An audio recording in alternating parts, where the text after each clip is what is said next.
वसुदेवसुतं देवं कंसचाणूरमर्दनं देवकी परमानंदं कृष्णं वंदे जगद्गुरुम्। सम्माननीय बंधुओं, सादर जय श्री कृष्ण, राधे राधे। आज के गीता विवेचन में अध्याय 6 के ध्यान योग से अध्याय 10 के विभूति योग तक और इनके महत्वपूर्ण बिंदुओं पर अपन चर्चा करेंगे। ध्यान योग में निष्काम कर्म योग और योग में स्थापित संत के सद्गुणों की चर्चा की है। स्वयं में परिवर्तन कैसे हो, आत्मविजयी संत की क्या विशेषताएं हैं, ध्यान योग की क्या विधि है, जीवन के अंतिम लक्ष्य तक पहुंचने के लिए ध्यान योग की कौन कौन सी अच्छाइयां हैं। इसके बाद में अध्याय 7 के विज्ञान योग के महत्वपूर्ण बिंदुओं में अनुभवजन्य योग्यता का उल्लेख किया गया है। उत्तमोत्तम यानी परा और असाधारण यानी अपारा प्रकृति की विशेषताएं क्या हैं। संपूर्ण विषयनिष्ठ संसार में आत्मा की विशालता, राक्षसी आचरण की निंदा, दैवी गुणों की प्रशंसा और धर्मात्माओं के 4 गुणों का उल्लेख है। इसके बाद भगवान की पूजा, अविद्या, अज्ञानता और जड़ता की प्रकृति और बुद्धिमान व्यक्ति जो सर्वोच्च ईश्वर को जानता है की श्रेष्ठता के बारे में चर्चा है। इसके बाद 8वां अध्याय, जिसे अक्षर पर ब्रह्म योग के नाम से जानते हैं, इसमें अर्जुन के प्रश्न और भगवान के उत्तर का उल्लेख है।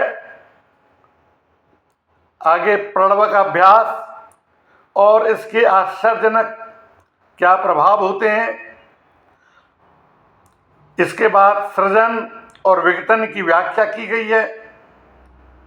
तत्पश्चात भगवान का सार्वभौमिक यानी सर्वव्यापक स्वरूप और भक्त इसे किस प्रकार प्राप्त करता है की चर्चा के पश्चात अंधकार और प्रकाश का मार्ग, चंद्रमा का पखवाड़ा और अंत में योगी की शक्ति के बारे में चर्चा है।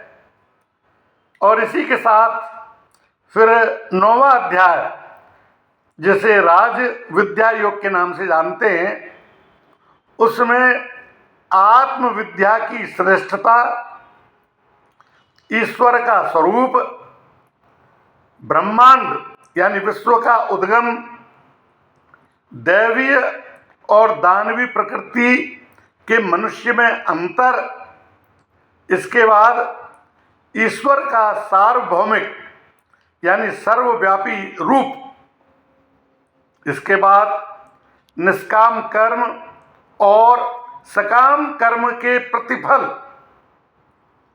और सबसे अंत में भक्ति की सर्वोच्च शक्ति और निष्काम कर्म के द्वारा ईश्वर को आत्मसमर्पण के बारे में चर्चा है।